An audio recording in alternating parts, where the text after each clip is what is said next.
Hola hermanos, estamos comenzando esta semana, terminando el capítulo 4 de Hechos. Bueno, les pido disculpas por la voz, pero todavía no termina la gripe, así que me la tengo que aguantar así nomás. Vamos a orar. Dios y Padre, te damos gracias por tu bondad y misericordia con nosotros, porque tú sostienes nuestra vida siempre, nunca nos dejas, porque cumples tus promesas en Cristo, en nosotros, y es una tremenda bendición, porque por tu palabra también nos ayudas a entender estas verdades. Y reconocemos que a veces nos cuesta, nos olvidamos, te dejamos un poco de lado. Y rogamos, Señor, que hoy sea un día de cambio, que pongas en nuestro corazón el adorarte fielmente, así como tú eres fiel con nosotros. En el nombre de Jesús. Amén. El texto, ya lo hemos conversado antes, es conocido cuando la iglesia, por medio de los apóstoles, particularmente Pedro y Juan, están predicando el Evangelio. Y los judíos no hayan cómo hacer que se callen, no hayan cómo meterlos en la cárcel, no tienen forma de esconder lo que Dios hace visible, lo que Cristo en particular está haciendo visible. Y da este ejemplo de la sanación de un cojo. Y dice ya en el versículo 23, una vez que fueron tomados presos, los tienen que soltar. Y dice, y puestos en libertad vinieron a los suyos y contaron todo lo que los principales sacerdotes y los ancianos les habían dicho. Eh, y ellos, habiéndolo oído, alzaron unánimes la voz a Dios. Siempre que leo este pasaje digo lo mismo, es impresionante ver la iglesia. Acá se ve la iglesia, qué es lo que Dios hace de nosotros, hacernos iglesia, qué es lo que Dios quiere de nosotros, el propósito que Dios ha puesto en nuestros corazones. Y uno se pregunta, ¿tengo eso en mi corazón? Mira, lee lo que dice el versículo 24. Y ellos, la iglesia, habiéndolo oído, alzaron unánimes la voz a Dios y dijeron, soberano Señor. No dicen Señor, dicen algo más. Reconocen la soberanía de Dios en nuestras vidas que han sido salvadas en Cristo por la gracia de Dios, por el amor de Dios, porque la obra es de Él, soberana. Y eso ya es inmenso. De alguna manera ataca nuestro orgullo saber que Dios es el que quiere hacer eso en ti, a pesar de ti. No soy yo el que tengo algún mérito. Dios quiere hacerlo porque Él es gracia y es amor. Es tremendo este pasaje. Luego dice, tú eres el Dios que hiciste el cielo y la tierra, el mar y todo lo que en ellos hay, hablando del poder de Dios, de los propósitos de Dios, que hay muchas cosas que aún nosotros no conocemos, pero de lo que conocemos de Él, tenemos que alabarlo. Y comienzan citando la Biblia, y otra vez, otra cosa de la iglesia. Nuestra vida está en la palabra de Dios, y dicen que por boca de David tu siervo dijiste, ¿por qué se amotinan las gentes y los pueblos piensan cosas vanas? Se reunieron los reyes de la tierra y los principales se juntaron en uno contra el Señor y contra su Cristo. Y no pudieron. Dios es el que tiene el poder. Porque verdaderamente se unieron en esta ciudad contra tu santo Hijo Jesús, a quien ungiste Herodes y Poncio Pilato, y con los gentiles y con el pueblo de Israel. O sea, todo el mundo, absolutamente todos, en contra. Dios es más poderoso. Es tremendo. Incluso piensa en tu propia salvación. Antes, yo pienso en la mía. Yo antes estaba en contra de Dios, era enemigo de Él, pero Él siempre puede más y me salvó.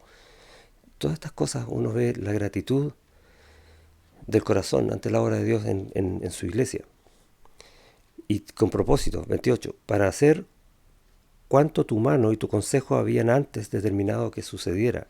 Y ahora, Señor, mira sus amenazas y concede a tus siervos que con todo de nuevo hablen tu palabra, mientras extiendes tu mano para que se hagan sanidades y señales y prodigios mediante el nombre de tu santo Hijo Jesús.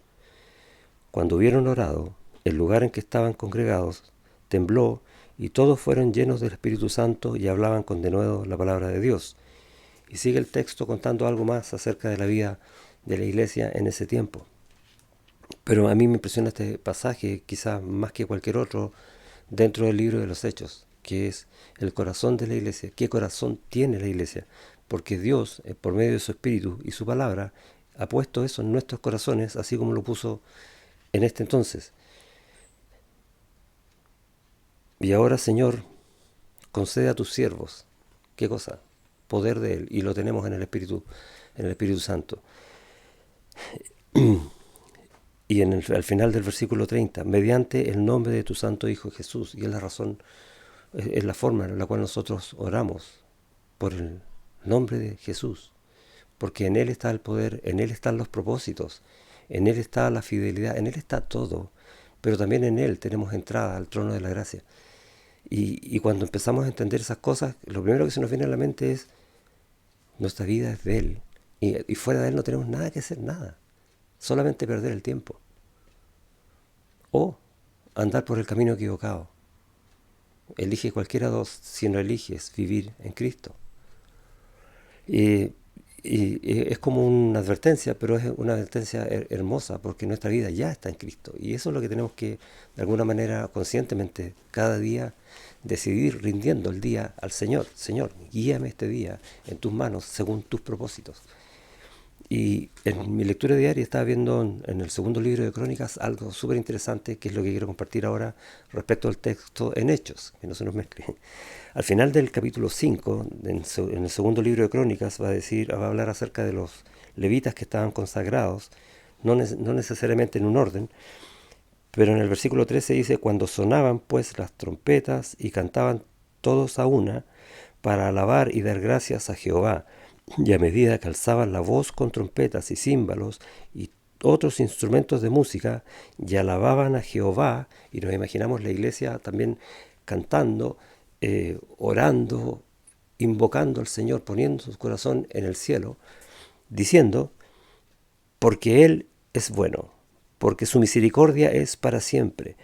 Entonces la casa se llenó de una nube, la casa de Jehová, y no podían los sacerdotes estar allí para ministrar por causa de la nube, porque la gloria de Jehová había llenado la casa de Dios. Tremendo pasaje también.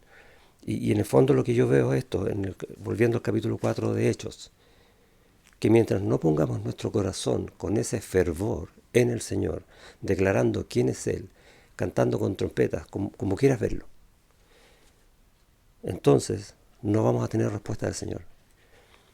Cuando hubieron orado, Hechos 4:31, cuando hubieron orado, cuando cantaron con címbalos, con trompetas, cuando alzaron la voz unánimes, cuando el corazón de la iglesia estaba puesto en el corazón de Jesús, el lugar en que estaban congregados tembló, y es la misma idea. Dios contesta. ¿Cuándo? ¿Cómo está tu corazón hoy? Mi corazón está con el Señor, nuestra iglesia está con el Señor, y Dios va a responder de una forma impresionante. Dios te bendiga.